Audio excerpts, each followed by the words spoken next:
Good evening, ladies and gentlemen. Ed Fiels here along with Rogan Smith on this U.S. Thanksgiving Day. On this wonderful Thanksgiving Day. I think, why am I getting a little echo? Is that, no, okay. Oh, you just did something and it took it away a little bit. Maybe it's, anyway, don't worry about it. Okay, so it is Thanksgiving.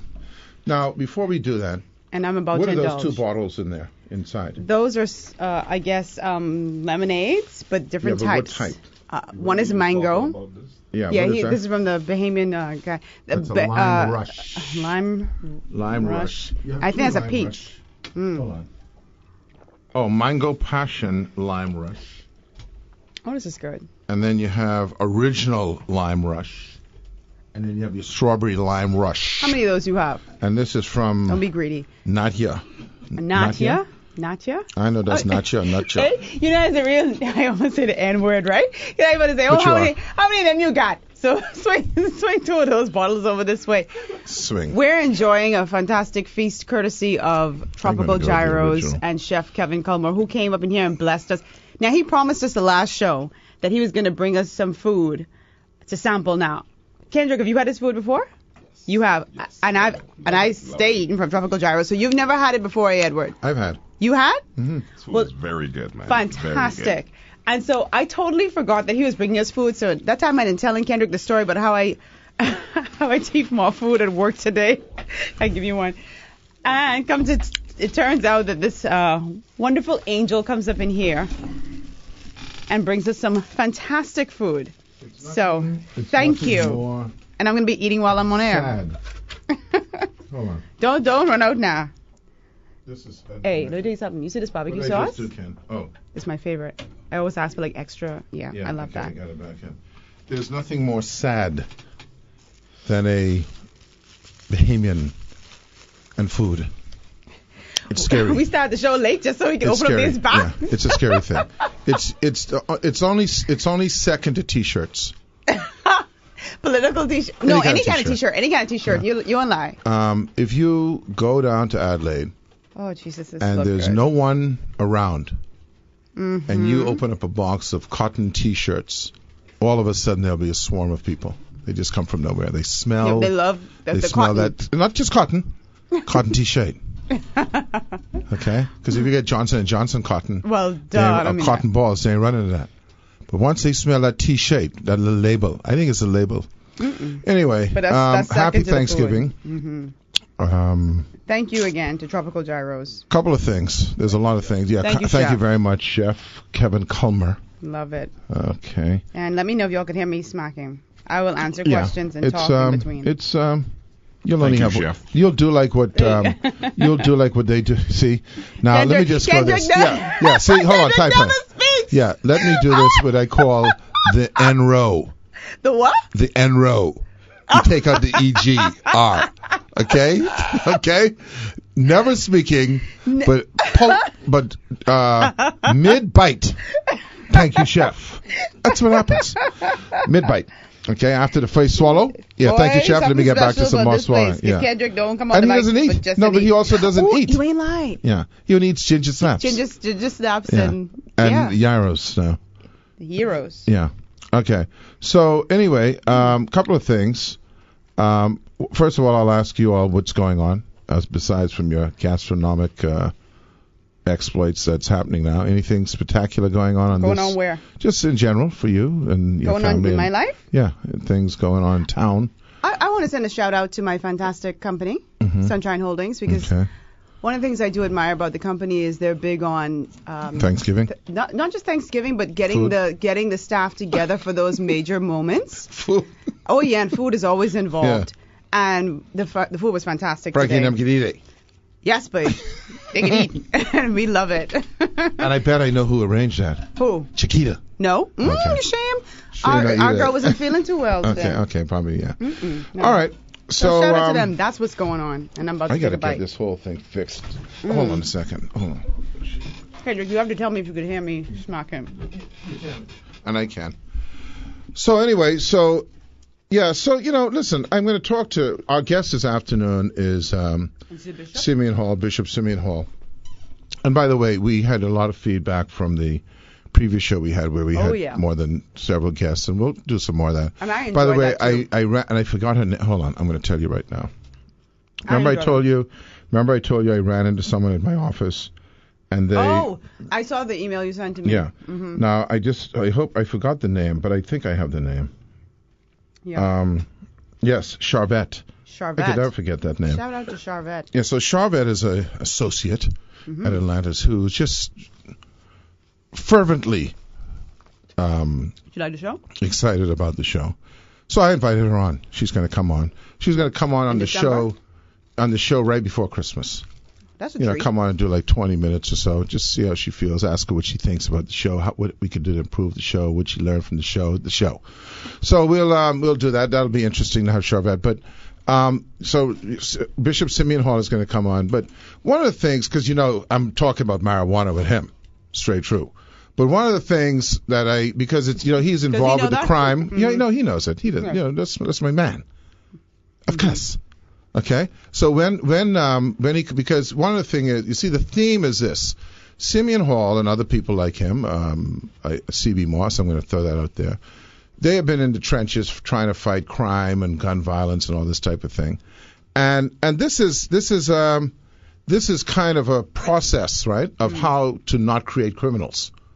Because, this is, society, I'm not talking about Bahamas, right? Society as a whole just always seems to have things backwards, and you don't know what motivates it. You don't know what drives these particular viewpoints and positions on things. What does society have backwards? Well, I mean, I'm saying, like, in my view, if you look, and you just go back to the thing with prohibition, okay? Prohibition. People have been drinking. What your boy got that food again? He's sneaking. Like him alone. Yeah, no, he's looking at me like he's like I don't. Kendrick, No, you should see what he did. Kendrick, handle yourself. Let me show you what he did. Let me show you what he did. This is what he did. Like a bad boy. Oh, like so like gonna go sneak like it. I got it. Yeah. Okay. Knock yourself out, man. Yeah, of course. But if you recall, the Bible talked about Jesus turning the water into wine. Mm-hmm. People have been getting mashed up from that time. People have been drinking, not getting mashed up. No, mash up. See? Eat, drink, and be merry. Merry is mash up. Okay? It has nothing to do with Mary and Joseph. It's mash up. Mary Magdalene. Right. Okay? So, well, that's, okay, but I ain't gonna say that. So the thing is, okay, people have been going down this road for a while. When you start prohibiting people from doing what they wish to do, to escape, to get, to have a good time, then it's, it becomes ridiculous. It's like, are you gonna outlaw sex next? Okay? So by the way, look at HIV. Okay? This is a sexually transmitted disease. Okay? You could say that this is a big, what do you call it? Danger, public health, what do you call it? Public health danger, right? HIV, STDs, etc. But you're not making sex illegal. So let me ask you something. Yes, ma'am. Because I know you seem like to be on this crusade Yes, I never understand. to legalize marijuana. Or yeah. Hold on, tell stop. me how I put it. Yeah. You always put it as decriminalize. No, I don't put it like that either. You do say that. I say to you stop criminalizing human beings. That's what I say. Anyway, it's different. Anyway. It's a difference. So let me. You say my you man always Simeon stopping said. about. Hold on. So for the person who says, okay, yeah, y'all want to decriminalize marijuana. Uh-huh. You know what? I enjoy shooting up heroin in my veins. Knock yourself out. Oh, you have no problem with that? No problem. I have a problem with that. that. Well, that's good. I have a problem with that. The point I'm making is... That's right. I have a problem with it, just like you don't have a problem with the marijuana. So I'm not. We don't have to argue over that. I don't mind if you have a problem with it. I'm just saying, I'm placing the argument that we're wasting our time. It's a lot of things. Right now in the United States of America, because the average white middle class person in somewhere Ohio is now doing heroin, all of a sudden it's a public health issue. They're not junkies anymore. It's a medical challenge. And so they're selling Narvan or whatever it is in CVS, and the Attorney General, who's Republican, is saying how we have to combat this public health challenge. There's extremes on both sides. Extreme when people try to keep everyone from doing something, and extreme when people say, hey, knock yourself out and do whatever the hell it is you want to do. There has to be balance, okay? I agree. You cannot, in my estimation, talk about, it's okay for them if they want to go and shoot up heroin. They could be potentially endangering their lives. How can you be? Fine. How can you be how can you be okay with that? The same way I don't have a problem someone jumping out of a plane who's potentially endangering their lives, or someone for that matter flying a fighter jet, or someone for that matter doing base jump skiing. Yeah, the person who sticks a needle up their hand, they know what they're doing too. Certainly the first time they do. So the point I'm making is this. I get your point, Rogan, and I don't believe that, it is desirable to do these things. However, you saying knock yourself out? If that's their choice, this is what we want to do. We have to look out for one another when we know people are doing silly things. Can I finish the train of thought? Just a conversation. Yeah, go ahead. But I just want to finish this train of thought here. Go ahead. What I'm saying is, if you want to have parameters, fine. You can't do it and drive. You can't do it in public. You can't do it if you're under 15 or under 21 or whatever age we throw at it. All of these things that we feel are parameter, maybe those are the things we want to do. But what you don't do, okay? Because guess what? If you catch a kid going into a liquor store, and I don't know about the rules here, he doesn't become a criminal. If you catch him going into the liquor store, even though he doesn't now it's jail time.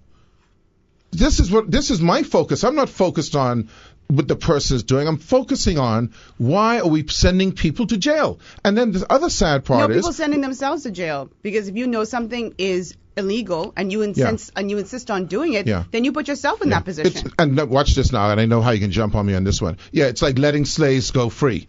It's totally different. No, it's not. Yes, you know it's against the law, so don't do it. It's the same principle. We have a break? We'll have a break. We'll be right back. Good evening, ladies and gentlemen. Ed Fiels here along with Rogan Smith. Rogan, how are you doing, dear? You enjoying your meal? If I'm enjoying my meal? Okay.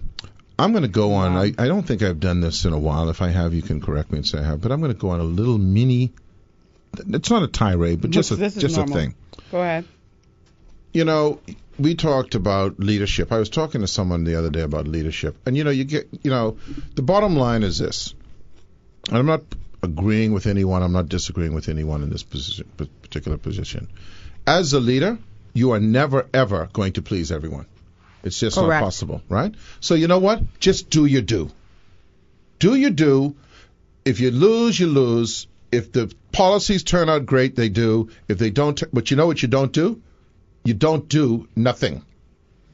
Because you listen too, though, as a leader. So I don't want people to think that you could be a renegade and just do whatever and not listen to the people. But I agree. But I'm saying that you're always going to have supporters, right? So you could be listening to them. The point I'm making is, while you must listen and you must get input, and you assume that there's people who are giving input, there are always naysayers, and so you can go down the path, and I think we've seen the history of this, of where you do nothing because a group of people, make noise, so nothing gets done. Okay, and then the criticism is what? Nothing gets done is getting done. You see, so no matter what you do, you're in a failing boat, right? If you do nothing, you see, they do nothing. They can't make decisions. We've heard that a million times, right? They can't even make a decision. Nothing's happening. Then the criticism, they're not doing anything. Then when you do anything, I don't like what you're doing. So you know what? You have to go on the thing that if you are in charge of a company, okay, where you have lots of responsibility, you have hundreds of employees, et cetera, you make decisions. And at the end of the day, you make decisions, I hope, unless you're a lunatic, with the best interests of the company in mind.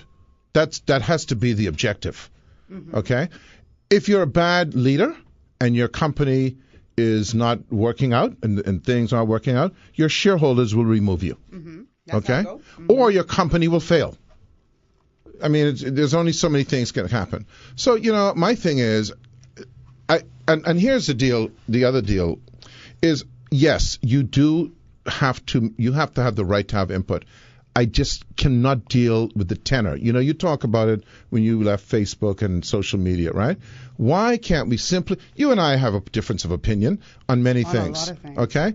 We're sitting here, and while in the first segment we joke about, we call each other names and all that because that's fun. But the reality is, okay, we're not going after each other personally. No. Okay? We're not saying, because otherwise we wouldn't even be able to survive. No.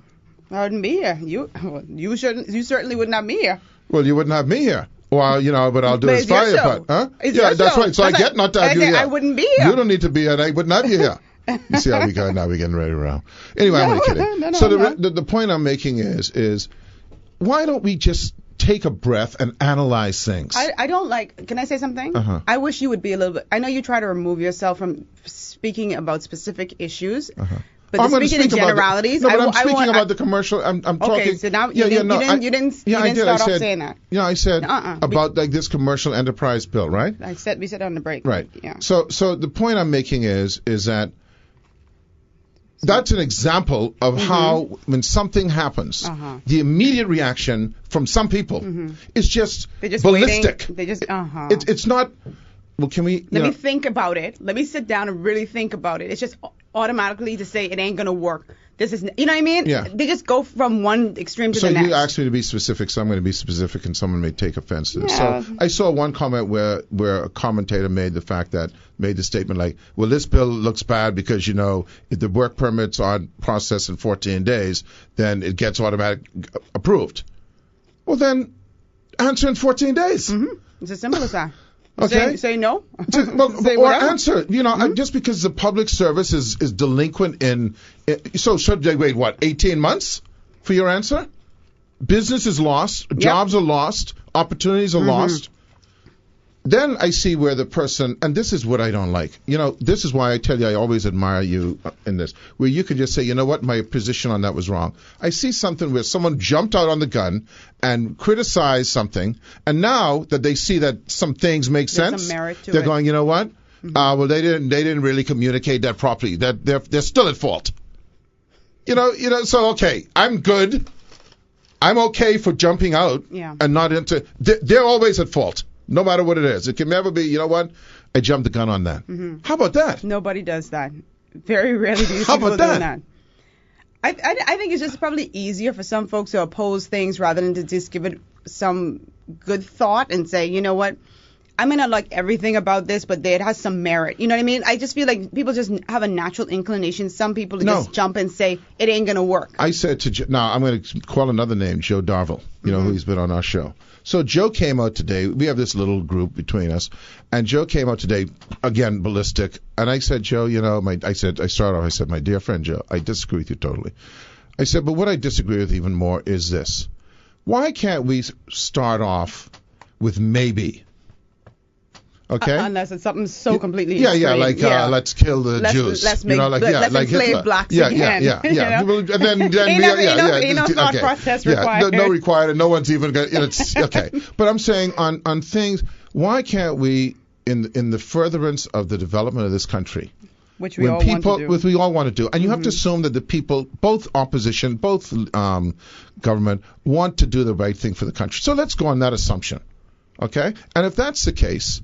Why don't we start off with maybe? No is committed. Yes is committed, but maybe isn't. Maybe allows you to, discover the possibilities, and as I was saying to someone today, and uncover the flaws. And then maybe you come to a compromise position, or at least a sensible position, as opposed to an emotive, unfiltered passion, screaming. Maybe, and also let's say that maybe they have good and valid reasons for why they feel that way. Maybe they do. It ain't that because they take an extreme position means that it's incorrect. They might have their. I'm not saying don't take it personally. No, I'm not saying that's what they're doing. I'm just saying maybe they do have very good and valid Except when reasons. they end up having to go back and say, well, you know what, it's a communication problem. That's why people need to take a minute, pause, and really think things through, and then give a statement. Because here's the deal. So we're going to deal specifically right now before our guest comes on with this commercial enterprise bill, which I have not read every single line of, but I've read a lot of it, right? Here's the deal. What we have going on now is not working. We know that. We have not seen a growth in our economy. Other Caribbean countries are growing in tourism. We know what is happening now is not working. And we talk about it all the time. I believe, this is only my opinion, I don't know if anyone else shares it, it is because we're insular, because we're protectionists, because we're xenophobic, because we're closed-minded. That's my position. I agree, now, 100%. if now we're going to try to open up, what's the potential of losing compared to where we are now? You certainly could turn that switch back off. Okay? So the reality is now, But what's the likelihood of turning that switch back off once it's on? Well, it's very just like unlikely, well, and I think no, that's if it's people's. working, I think that's people's fear. I think it's likely. I think you can do anything you want if you're in power. We change positions all day, every day. But let me give an example. Sorry. No, let me just say this last thing though. But maybe people harbor these feelings because they've seen foreigners, and this isn't for every single foreigner that comes into the country, but they feel marginalized in their own country. They feel as if they're not given the same opportunity. They feel as if, particularly individuals who want to go out in business, they don't feel as if the red carpet is rolled out for them the way it is for foreigners. So all those years of feeling those things, like this is just another layer onto it, and that's why people are so reluctant to move ahead in this direction. I will say this. One thing is I can say that you're about is that people feel away because of how they've been treated by politicians. The irony, though, is this. I can tell you that there's probably no foreigner who's come to this country who will say that the red carpet has been rolled out. Because people just don't know. No, people just don't know the headache you have to go through, both foreign and domestic, to get business, to do business here. So while it seems as if something's happening, what happens is the foreigner, to be honest with you, makes no noise. The foreigner doesn't make the complaints. They're not going to make the noise because they want what they want. Exactly. So all of the tribulations that they're going, see, like if a Bahamian goes into business, right? He has the right, he has the freedom to make all the noise he wants and carry on. Hey, but if you come here, they can say, well, what you come here for? Exactly. So you don't hear about the tribulations that foreigners go through because they don't make the noise because they can't, or they feel they can't. They feel they can't. In fact, you only hear about it when someone say, you know what, I gone. Then you hear the problem. Okay? We hear it all the time. So everyone goes through the same problem. Trust me, those people who are sitting up in these offices don't give any better treatment to the foreigner than they do the Bahamian. In fact, sometimes it's worse the other way. But the point is this. We have to try to create an economy where we're growing the economy. Is that our guess? And if someone comes in and says, I want to open up a factory to make, diddlywinks, who knows? Maybe that gives an opportunity for a Bahamian to partner with them or to create more jobs, or he's creating a bigger consumer base or a bigger tax base. Every country in the world, ladies and gentlemen, are vying for investment dollars. Yeah. Everyone. The United States is vying for it. Yeah. Donald Trump is saying, I'm lowering the corporate tax so we can be competitive. So, anyway. No, I understand. It's just, what's frustrating to me is, listen, I'm not going to pick a side, right or wrong. All I'm saying is, can we just stop leaping? Just stop and read. Just let's discuss it. It can't be automatic. And then this is what I'm begging. I'm begging, even if they're wrong, please, let's not personalize it. I'm begging you. It becomes you have no capacity to then discuss things rationally to come to a rational conclusion. I go on the radio and say, you know what, Rogan? You know what? Tell you what, when you picky here from around here, because you ain't know nothing about no gyro, you picky here itself. Now, how are we going to have a discussion? There's no discussion after that. Then I just shut down, and we don't have any discussion after that. If there was a potential for me to say, Rogan, the gyro that you're eating, I don't really like it with that kind of meat because of this situation. Isn't that a little different? That, you know what? Only all picky-head people eat them kind of meat.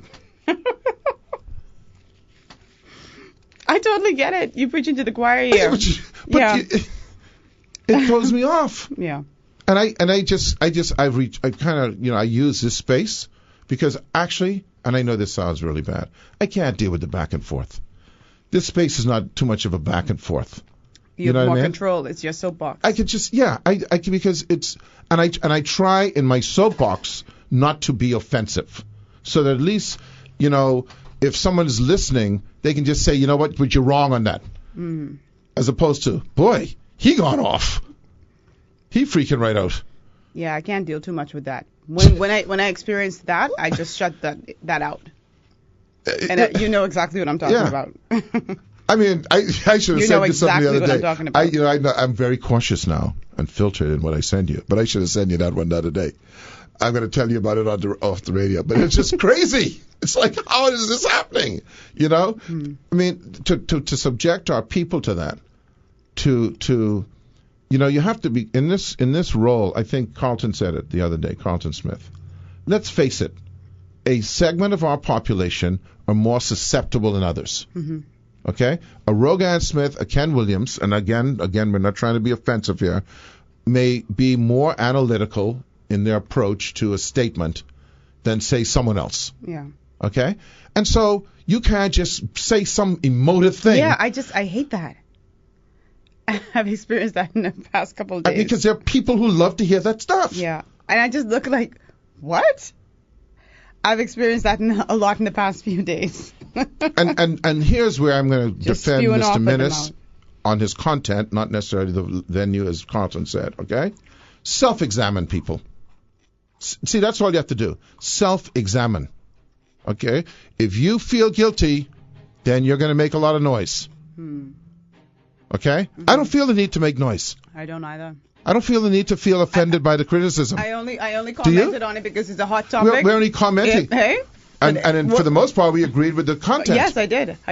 All I said was the place was not the appropriate time. That's the only thing I said. I can say this. I don't think Nikki Kelly was offended by the content. I don't think Larry Smith would have been offended by the content. He might have said, I don't like the venue like Carlton Smith. Mm-hmm. Okay? So who's getting offended? We'll be right back. You got to go to break already? Our guest this afternoon will be, when he gets here, is Bishop Simeon Hall. We're going to talk about a number of things. But I want to go back to this issue about, and we've talked about it many times, but we'll talk about it again, tenor of discussion. Mm-hmm. We seem to almost enjoy, in fact, we actually laud what we call bigotiness. Okay? If in fact, by the way, I saw one commentator say that they had to be the opposition to the government because Dr. Minnis wasn't when he was in opposition. Well, look, here's the deal.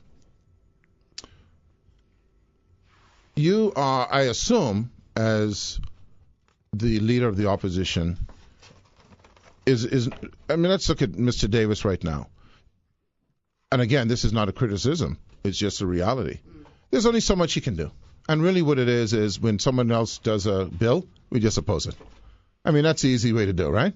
The deputy. Well, that's what happens, right? That's what it's opposition. Uh-huh. The forefathers of the U.S. Constitution who didn't want party systems said that the reason why they didn't want an official opposition is because they would oppose. They would put party and the desire to win above country. Look what's happening in the United States of America, right? You can't get no more polarized than that. Yeah. Look what they're doing with this guy, Roy Moore, mm-hmm. Okay? Literally, mm-hmm. The governor of the state of Alabama is coming out and saying, I believe the women, but we need to vote for him so we can get, this is what she said, so we can get the Republican votes in the Senate mm-hmm. so we can pass tax mm-hmm. reform. That's what she's saying. Mm-hmm. Now, that's I mean, of all the places on the planet, Rogan Smith, would you have thought that you would have seen the United States devolve into this type of ludicrous? Absolutely not. Especially in post-Obama. Sorry to say. In the past 8 years, I must say, I feel like even though there was a lot of opposition towards him, I do feel like people were a little bit more civil. I thought that people were more progressive. And he led that. Because he was civil. He was civil, and he led that. You're absolutely correct. And then it's like he leaves office, and all of a sudden, all that civility goes out the window. Or maybe it's always been underlying the feelings that people have had, and it's just now resurfacing. Well, the guy who their leader is. From the day one when he came down that escalator.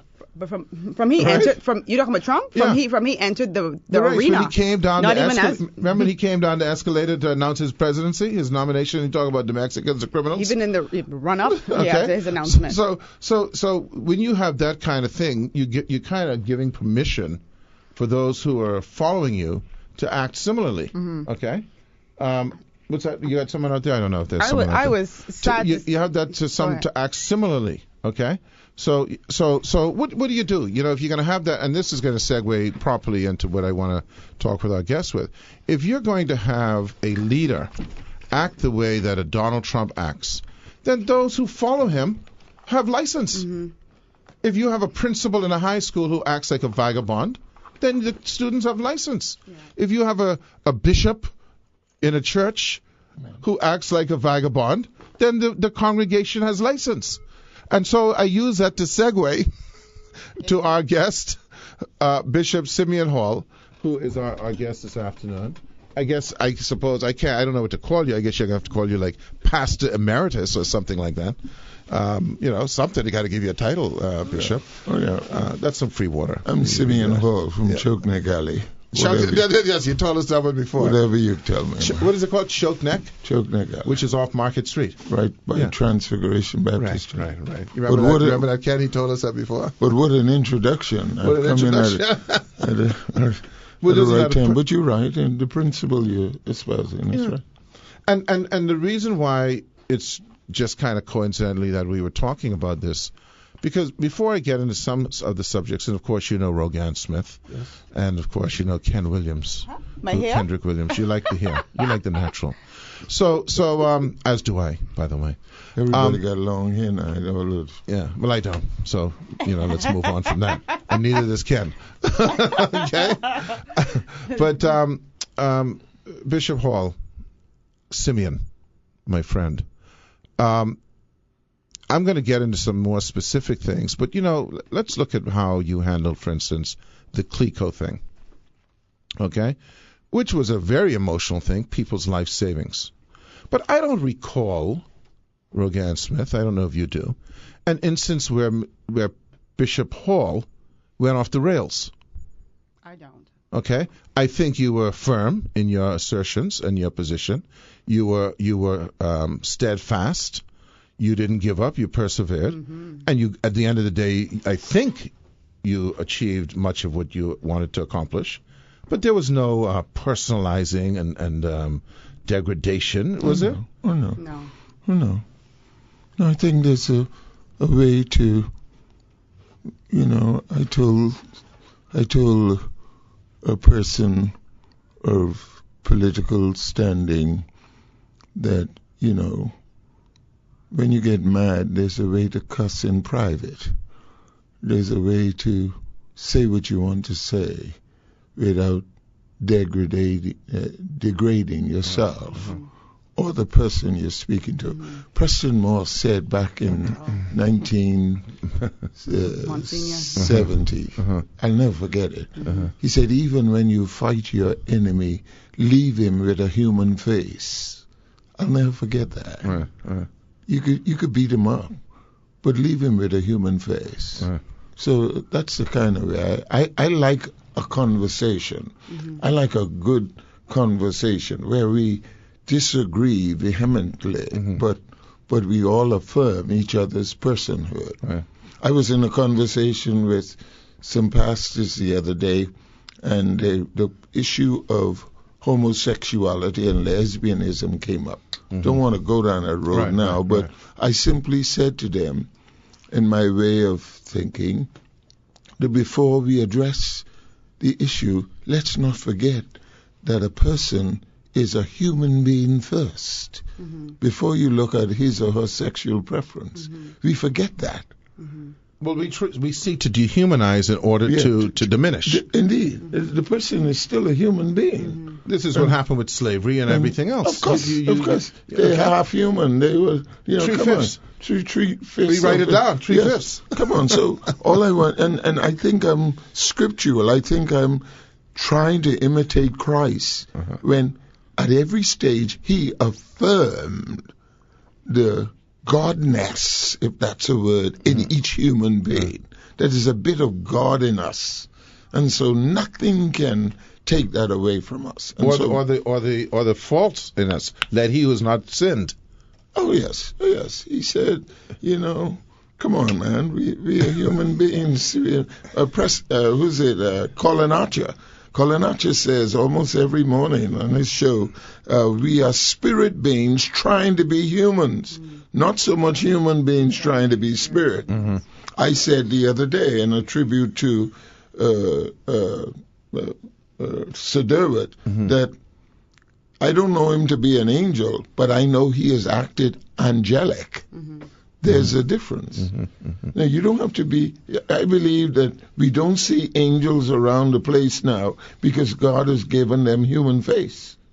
I believe angels now come in black and white, Conky Joe, PLP, FNM, or whatever denomination you want to put them in. Where does this attitude come from, though? I see it. It feels like it's growing. I know it probably isn't, but this need to degrade and debase people so much.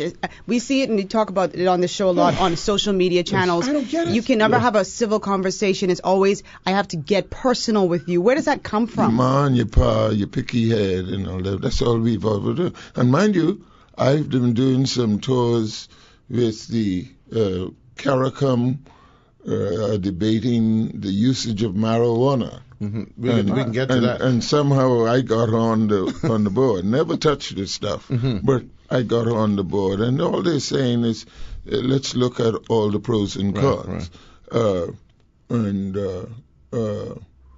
I went to Barbados, Suriname, Trinidad, Jamaica, 2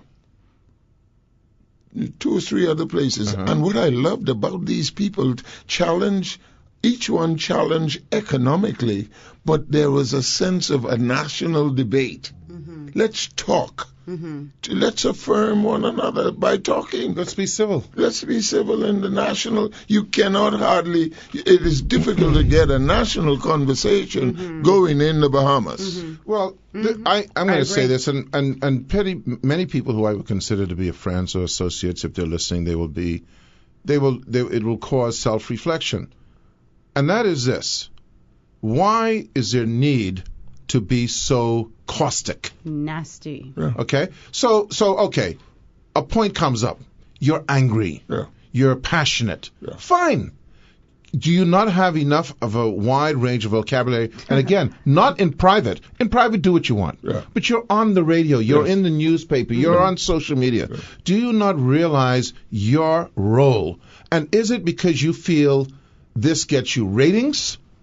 That's more important? I think it's just we're limited in our vocabulary. We're limited in our sense of rightness and wrongness. We're limited in, again, I go back to, we should affirm. What's that saying? Some American congressman said, I disagree with you, but I will fight to the death. You're right. Defend your right to disagree. To have your opinion. That's all. Well, but not only that. I mean, some of these people don't have shortish vocabulary. It is as if You're quite eloquent. it is as if, and I hate to say this, is it's if as they think this make them man. Something on that low kind of level of well, I is the dreadest. Because I could say what I want. I don't know what it is, but it just and what it is it you have been privileged. See, you're a pastor, so I assume you would think or you would believe that you have a special calling, and that calling is a privilege. Yes. That on Sundays or whatever other days you're ministering, that you know that the power, and this is the thing, you must recognize the power you have. Yes.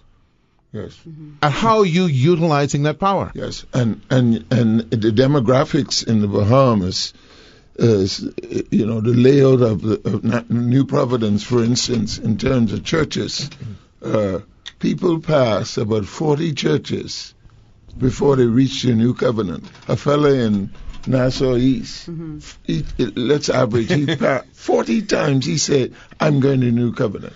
I'm passing this one. So when he comes to me, okay, or the new pastor is Pastor Trajane Jadderit, he's doing very well now.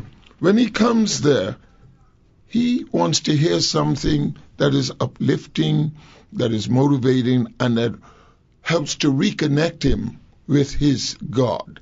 And so I don't have time for little stuff. Now, when you and I hanging out, nobody could beat me talking fool, Right. I could talk fool.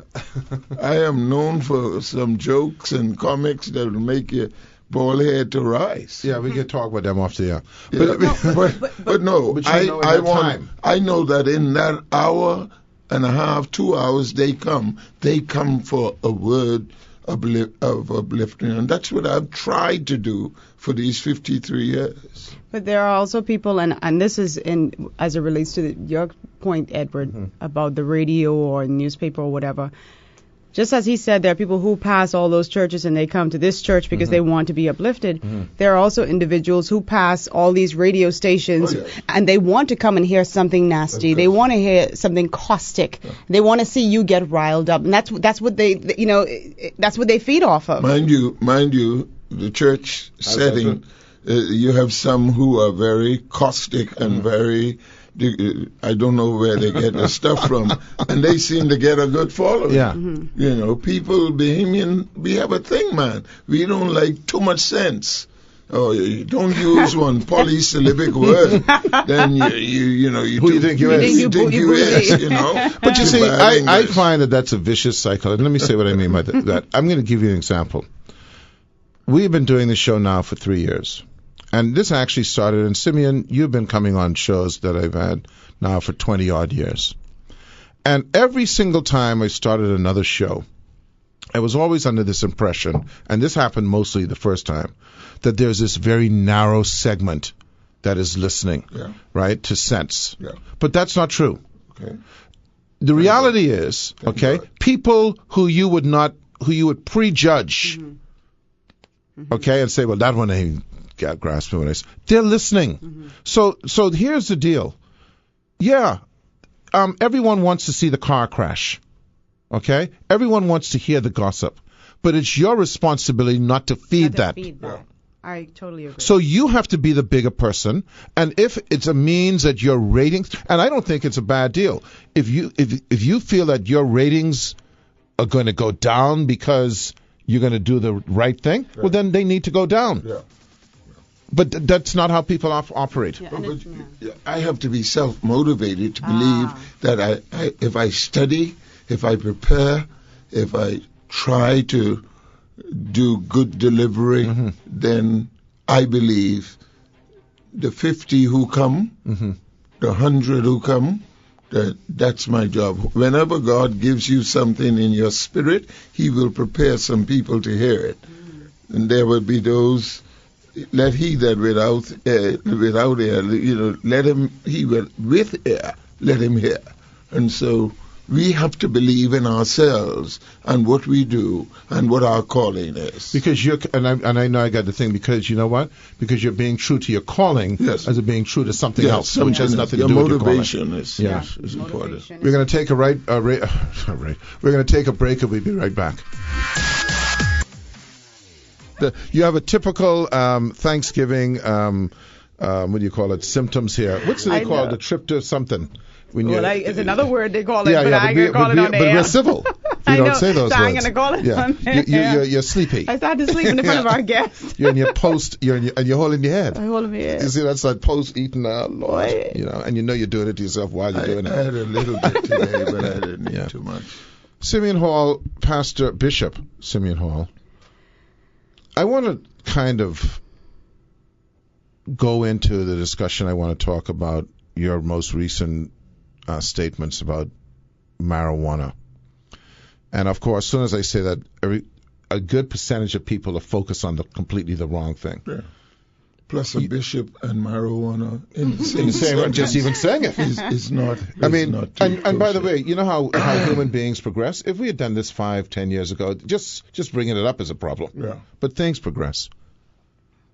You belong to an organization, the church, who have long had many things taboo. One of the things, for instance, that I found interesting is the fight against AIDS. I remember was it the 80s? Mm-hmm. Okay. Mm-hmm. In the 80s, I used to criticize the church immensely for putting its head in the sand and saying, we're only going to talk about abstinence. Mm-hmm. We're not going to talk about condoms because it's a sin. Yeah. I'm being, very basic. They didn't want to feel as if they were condoning sex. Fornication. Yeah. Okay. Now, before marriage. Here's the thing. So this is what I like to look back. So 10 years later or 15 years later, all of a sudden we have signs up because they were opposed to it that says condomize, don't die, all those things. So we've accepted now that let's not put our heads in the sand that people will die if you don't acknowledge that people are having sex. But the question I ask, and I say it to you directly, how many people had to die? Because while I'm not holding the church responsible, there are certainly people, at least one, who would have heard a minister said, do not use a condom, you must abstain. They didn't use a condom, they didn't abstain, they got the disease. Mm-hmm. So, how do we historically deal with these things? And that's why I'm going to end up segueing into this marijuana thing. How do we deal with those things? You might remember Martin King saying that the church must not be the tail light on progress, on the car progress. We should be the headlight. Mm-hmm. And many times, in fact, I know of a pastor, he's elderly now, who when AIDS start to become commonly discussed, he said he doesn't have to worry about AIDS because he doesn't go with foreign women. With foreign? Yeah. He doesn't go. He missed the point. He missed the point. Yeah.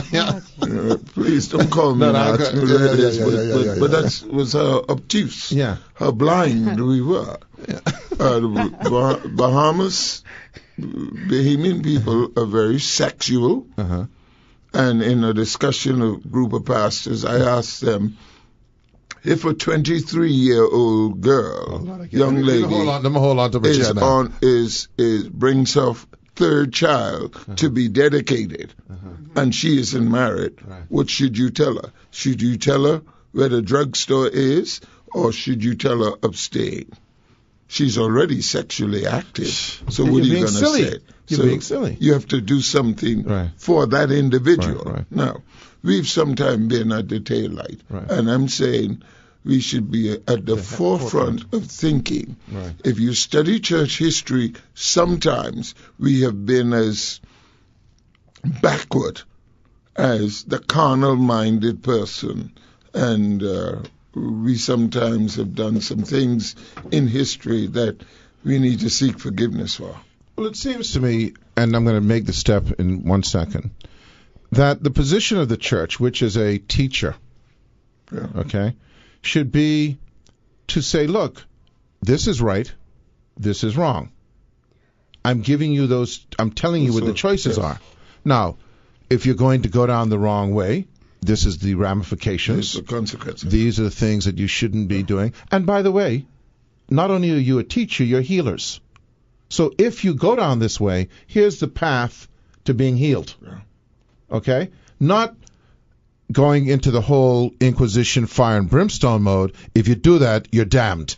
Yeah. Mm-hmm. That's what the church has seemingly done on a number of scenarios. And we ought to imitate Christ.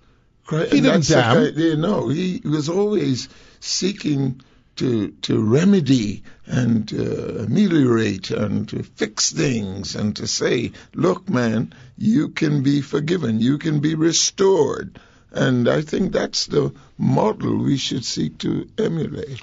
So now we step into the thing where I never thought 10, 15 years ago I would be sitting with then Pastor, now Bishop Simeon Hall, to say, what we're doing now with marijuana laws is forget about the decriminalization of marijuana, the legalization of marijuana. The focus I'm trying to do is, why are we criminalizing our fellow Bahamians? Well, I think the issue of marijuana is worth, again, of a national discussion. Mm-hmm.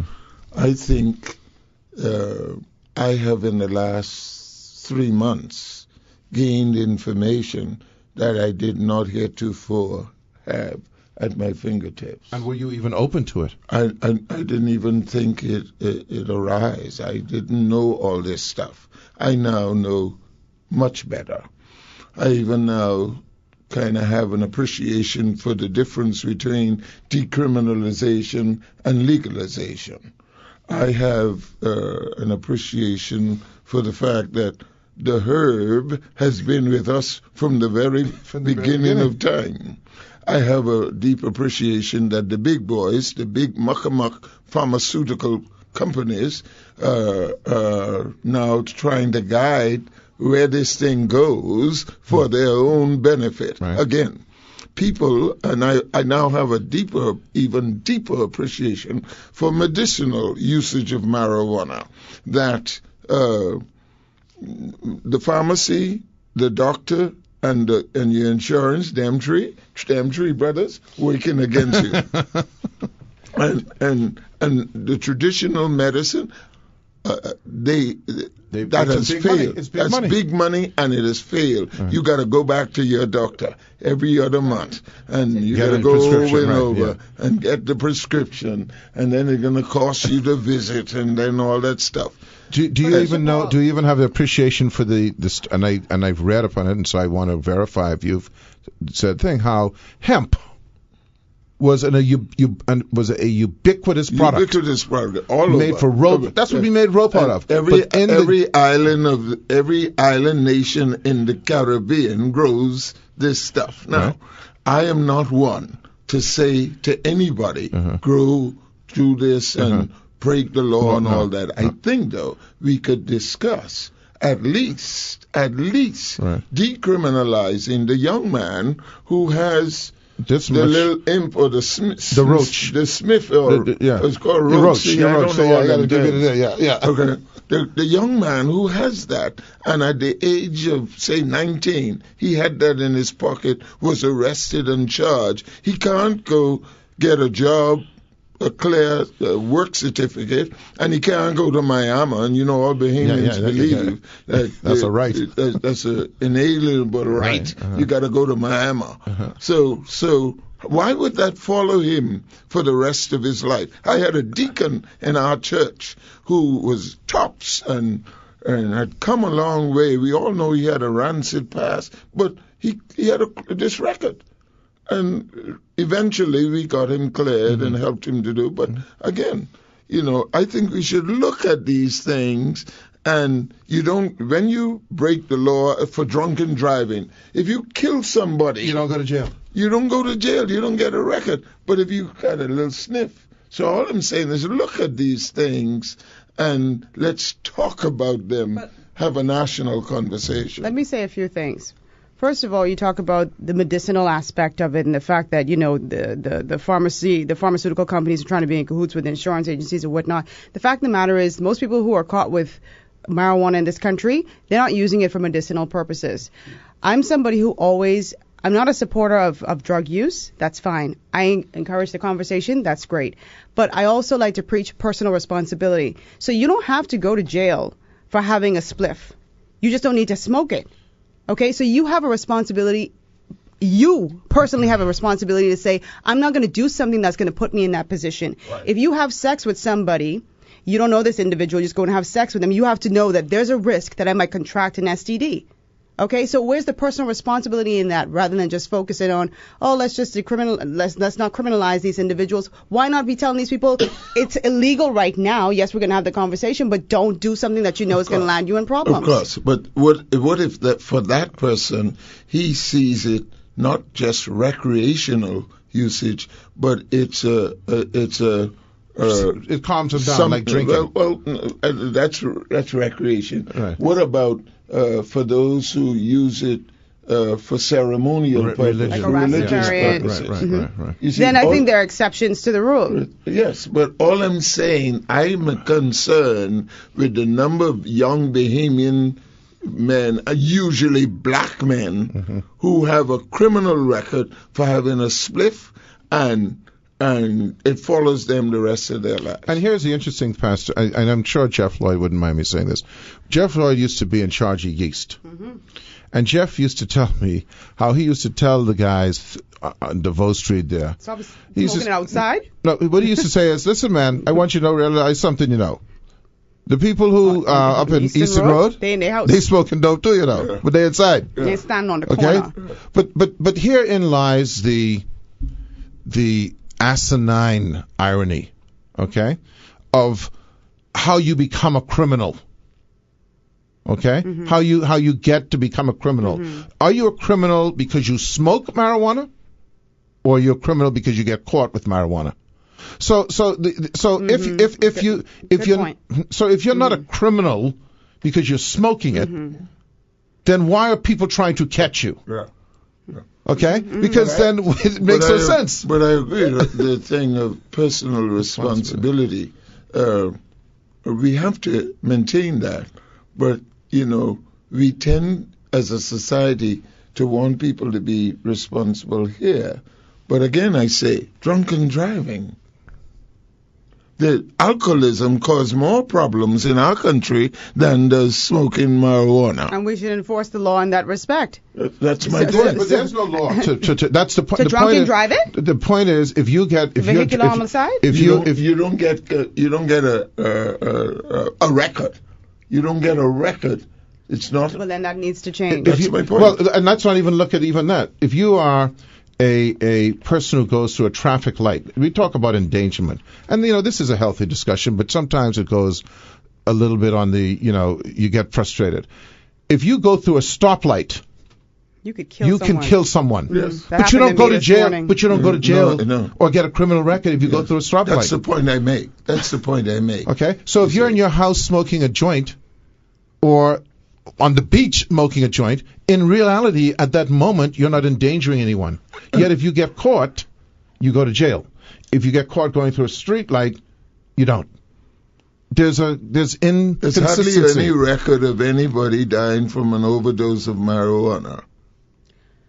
But there's an overdose of liquor. There's an overdose of other drugs. I am and not. And prescription drugs. Prescription drugs. Biggest prescription problem. drugs. The biggest problem. Mm-hmm. I am not at any way. I've tried. I'm a pastor. There's some principles. Personal responsibility must be foremost. Mm-hmm. But in a society where some things are legal and some things illegal, we need to look at them again and again and see how we are progressing to try to help young men, from criminalizing. We're going to want to say something when you come We're going to take a break because we got the thing, and we'll be right back. Yeah. What time is it? I don't have my thing. Ken. 17 minutes. 17 minutes, yeah. I'm so happy to have. Thank you, Ken. So happy to have you. You've enjoyed your meal. Very good. He said yes. Simeon, let me tell you, I got to be honest with you, man. We got some food, right? And I say to people, this is some good food. I can give you one. I got the food. I said, let me hide this because I know if I don't hide this, Simeon got asked me for one. One of I said, what makes you think he's going to ask you? So why not my Bahamian people go, boy, this is good food. Anyway, but I can give you one. Okay. Listen, see that? I grew up with good food, man. Yeah. So listen now. This is very important. See, if a guy like me gets on the air, and this is why we have to have these discussions, and talks about this issue, it's easily dismissed. And that is why I admire people like you. I'm going to throw Rogan into this as well, because you would have come from a position over here. I remember you saying this at a rally one time. I was over there, but now I'm over here. You remember you saying that? Okay, do you remember you saying that? All right. Okay. It was on R.M. Bailey. I'll never forget it. But you see, you come from more about that, man. But people pick up what you're talking about. Yeah, they don't know what they're talking about. So, but the point of the matter is, you were over there with regard to your position on marijuana, not because you hated people. It's because you just simply weren't aware. And this is what we talked about earlier with our discussion on, and this is not a discussion about marijuana. This goes back to the discussion that we had earlier, Rogan, and you've exhibited many, many times about becoming aware. Mm-hmm. We have this commercial bill, enterprise bill discussion going on, and people are just emotively lashing out, but they're not aware, and so we must become aware. And I think you've made persons like yourself and you specifically have made it a point to become aware of things. Mm-hmm. I know you've changed your position or on things like capital punishment, on things like homosexuality, on things like gaming. But isn't that maturity as opposed to losing? Well, I go even further. My idea of God has changed. Ooh. The God I knew when I was 16 years old, and right down the road here to Central Gospel Chapel, I went there and said that I accepted Jesus as my Savior. made a confession of faith, an epiphany, a transformation of my mind. But that's not the God I now know.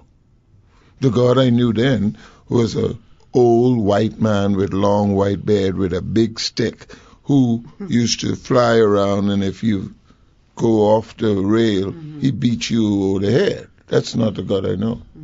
The God I know now has come in the person of Jesus Christ. He's compassionate, he's caring, he's understanding. In fact, even I have a picture of the Jesus I know, and he looked like he's from Andros. That's the kind of. And I suppose no matter where you are from, that's who your person will look like. That's exactly true. Contemporized. He's the risen Christ. So if you're in China, you look Chinese. If you're in Africa, you look African. Right. But that's another word. I'm saying my theological understanding, my biblical understanding has transformed. And so if you still believe in Nietzsche, the philosopher Nietzsche says once a year you should sit down and critique everything you say you believe, just to look at what you believe, to be sure it's up to date. And so this transformation is ongoing. Revelation in Scripture is progressive. It's always progressive. But many would have us believe that it's not. Yeah, well, that's the irony, isn't it? Yeah, that you go into church, and I'm using that in a generic sense, right? And the same thing that they were talking about 50 or 60 years ago, they still speaking that as if the world has not changed. You're talking about social issues, yes, and not God. No, not God. I'm talking about the environment. Okay, the fact of the matter is, AIDS didn't quote unquote exist 50 or 60 years ago. It exists now. How do you adapt to that? Well, I have a sermon, a paper I did one time and published it. Did Jesus die for people with AIDS? I think he did. I think the AIDS of our day was leprosy of his day. And Jesus enveloped them. He went looking for them. And, we have to try to be as relevant. One of my professors used to say, keep one foot in the Bible and the other foot in this morning's newspapers. And you become relevant. So, no, the struggle, all I want people to do is let's look at it. Let's talk about it. Let's just dismiss it. Yeah, let's not dismiss it and dehumanize one another in the process. Yeah. I'm going right now to a meeting with one of the churches I have some dealings with, and they're having some problems. And my job is to try to referee the opposing sides. And I go from the premise, you first name the name of Jesus Christ. And he was a healer. He was somebody who sought to bring opposing forces to the middle and say, you're one in Christ. How do we get people, how does a church get people to adopt that approach individually rather than having to have a referee all the time, right? Because and obviously one may has to. We've had you have to have an arbitrator every now and again. That's courts, etc. Yeah. But how do we change from this preaching of the absolute? Because that's what happens. There's a preaching of the absolute. Mm-hmm. So those and I'm being critical here now. So those people who are in that congregation, right? They become absolutionists, right? They become you've taught them this way, and when they go out into the world, nothing else can penetrate that. How do you teach them how to be?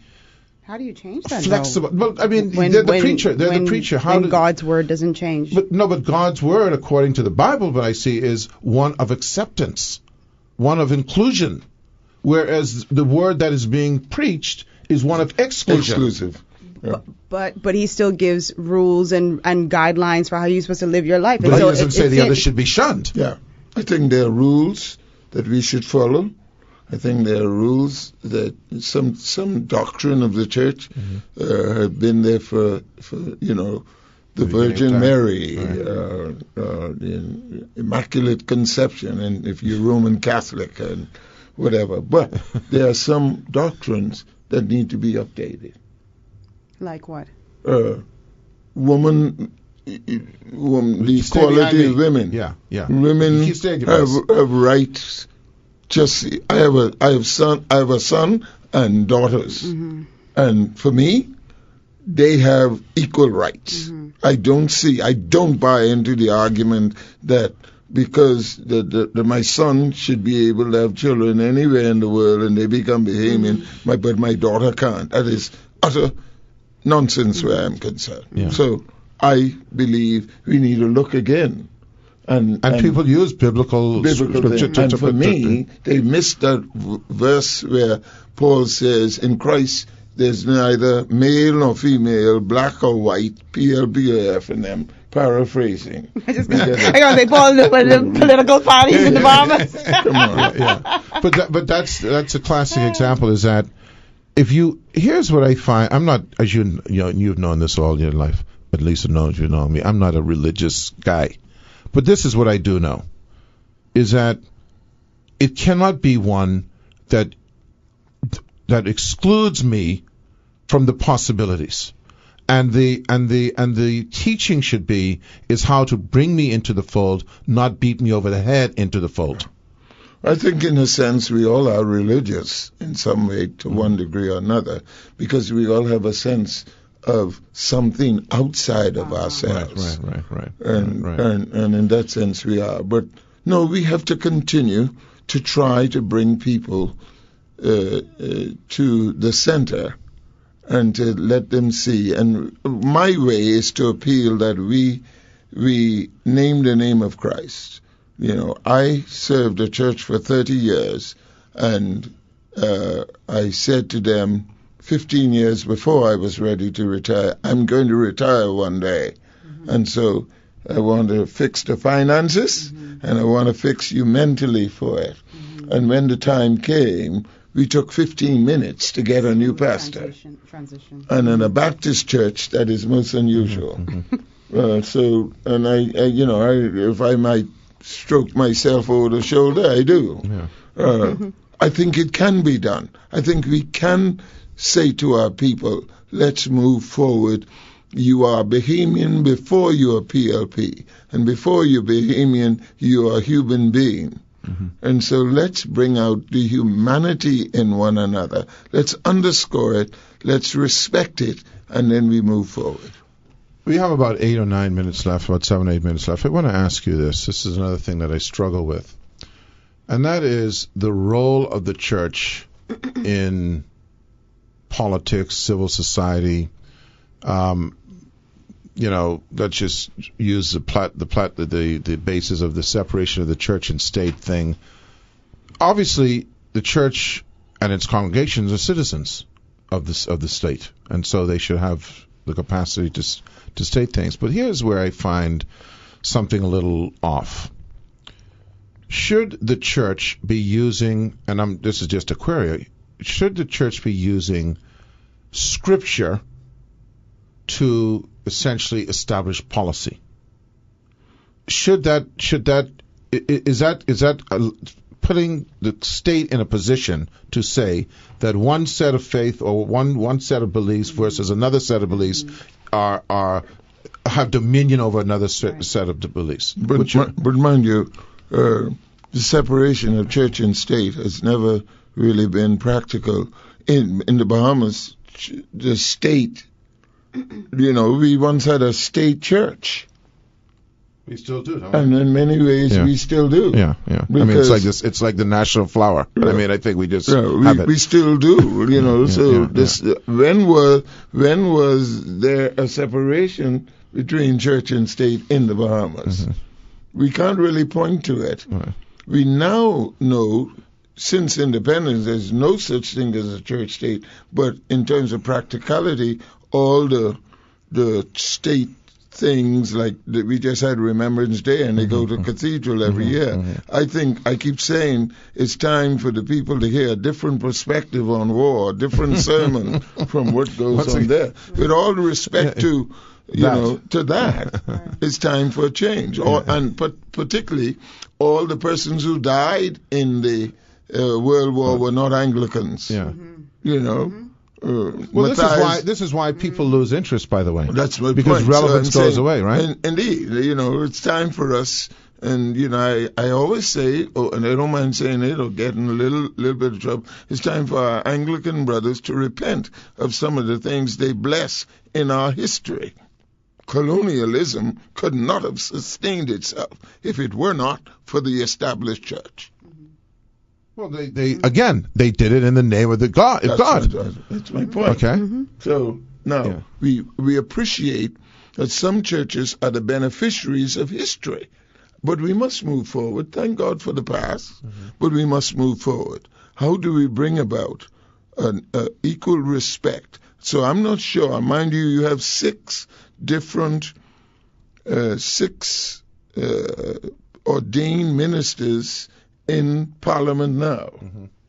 So once ago we used to say, stay out of politics, but when it's convenient, we politicize everything in the church. Well, let me give you an example. I'm not saying that a pastor shouldn't be in the Parliament. He's a citizen.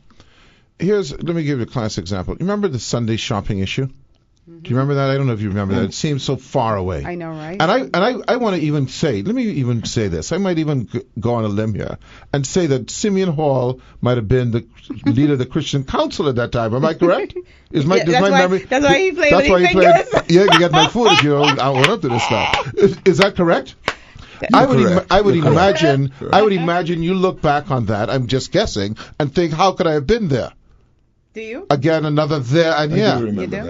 Yeah. But how did you transform from that position that you held then? Because I think you were opposed, correct? No, I think some things should remain sacred. And I believe most progressive society have some forms of sacredness. I just do not like how everything has become so carnal and secular. And I believe we need to rediscover the majority of Bahamians worship on Sunday. The majority of them. Right. And I think we should have a day. I was in China some years ago, and almost on every street corner there was some statue, 3-story statue of different Buddha? Different, not only if it was only Buddha, but cows and different things. They hold it sacred. Right. I believe that we should hold something sacred. But isn't that, again, getting back to, now this is where the separation issue comes to me, where that is now choice, right? Because, let's face it, the shops are open, but the churches are still full. Yeah. So one did not preclude the other. And I think that the fear was, well, boy, if we open up these shops, no one could be in charge. Everyone could be shopping. We can sometimes be small and myopic, and we have to be more inclusive. Yes. Yeah. Because with everything, it's a choice. That was quite by accident that I even remembered that because you were at the time. I don't even know why I remembered that. Because it wasn't intentional. It's just one of those things that happens. That does not preclude my food. No, but you owned up, so you get your food. And you can have this. I don't know if you. That's. But listen, it's always a pleasure happening. I know you have to go off to something at 7. We've got a minute or two. I hope it's not too far away. My 4th meeting for the day. But you keep but you're doing well. Yeah. I'm very well. I'm in good health. That's good. I applaud your. Now and again we have folks on the show. There's no specific topic, but I applaud your leadership during that CLECO event. There were tons and tons of people who were. This was their life savings, and I think if you didn't have the right leadership, if you didn't have the right person in the room, and there were many times that I saw you at that place on Goodman's Bay, and you were calm, you were not agitated, and you obtained what you wanted, and you were patient. You were patient. It's hard to be patient, and so particularly with money, That's people money. I know it was mine. I ain't get all you were a policyholder, right? I get all that. But thanks be to God. So rugged capitalism sometimes is contrary to Christian principles.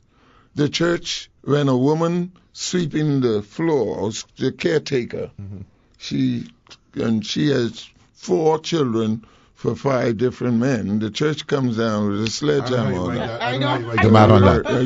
4 for 5 different. You must mean 5 for 4, but I don't know. That's a Jesus Christ thing right there. But the fellow who owns the company she's working for, Right. and he, by just signing some documents, exploits thousands of persons and disadvantage them. The church has very little. In fact, he becomes the businessman of the year. I'm saying there's corporate evil. There's corporate evil. Yeah, it's greed. It's greed collectively. I said on the thing of gambling, if Saul Kirshner, with due respect, can own a license over the Paradise Island, then my boy Sabas could own one down the road. Exactly. That's how I feel. He's behaving. Yeah. I don't believe you. It's again one of those arguments. It's either one or none. I mean, you know what I'm saying? It can't regulate or dismiss. Get rid of all. And that was my position. I don't gamble. I work too hard to gamble. Well, that was another one you and I were in eye to eye on the same page. Let's be fair with these things we come up with, and you know. But is it hard to be fair? Sometimes it is. Sometimes it is. And based on, you know, in the absence of information, people make their own conclusion. Yes. So we need more information. Right. That's why things like the Information Act, and that shouldn't even be debated. No. I mean, you know, just do it. Let's do these things. Yeah. You shouldn't have big thing. And every time when government change, the policy change again, and education got to be all this different. Man, come on, man. We should, you know, these masturbatory exercises we engage in. Yes. Actually, close on that from the bishop. Thank you very much. I love him on the show. Thank you very much. You've earned your meal. Man, give me a lunch. You know who this is? This is Nola Bay Crab. Just remember that. Okay. Thank you very much, Simeon Hall. Nola Bay Crab. All right. Thank you much, Rogan. Happy Thanksgiving to everyone. Yes. Okay.